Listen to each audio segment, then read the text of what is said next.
انسان کا اللہ پر حق اور اللہ کا انسان پر کیا حق ہے؟ یہ ایک حق تو نہیں ہے اللہ کا بندے پر کہ میں بولوں، لیکن مختصراً یہ ہے کہ اللہ تعالیٰ کا وعدہ ہے کہ تم نیکی پر رہو گے تو میں تمہیں نوازوں گا، کامیاب کروں گا، اور میں تمہیں خجالت شرمندہ نہیں کروں گا۔ یہ اللہ کا وعدہ ہے، اللہ کے وعدے کا مخالفت ان اللہ علیہ وعدے کا مخالفت نہیں کروں گا۔ اور بندے پر حق ہے کہ بندہ اللہ کا عبادت کرے، اس کے ساتھ کسی کو شریک نہ بنائے، اللہ کے ساتھ اللہ کو اپنا رب سمجھے، حقیقی رب سمجھے۔ اس کے بعد عبادت کیا کی تفصیلات زیادہ ہے، میں نے پہلے عرض کر دیا، شعبے ہے دین کی، نماز ہے، روزہ ہے، زکوٰۃ ہے، حقوق العباد ہے، کھانے پینے کے معاملات ہیں، حلال حرام کے معاملات ہیں، اس کی طرف کوشش کرنا چاہیے۔ اور یہ اللہ تعالیٰ کا بندے کے اوپر حق ہے، اور اللہ تعالیٰ پر بندے کا حق تو خیر ہم نہیں کہہ سکتے ہیں،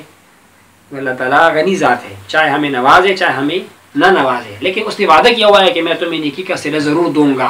اور ہمارا عقیدہ ہے کہ اللہ تعالیٰ جھوٹ معاذ اللہ نہیں بولتا، تو وہ پھر ہمیں اپنے کرم سے ضرور نوازے گا۔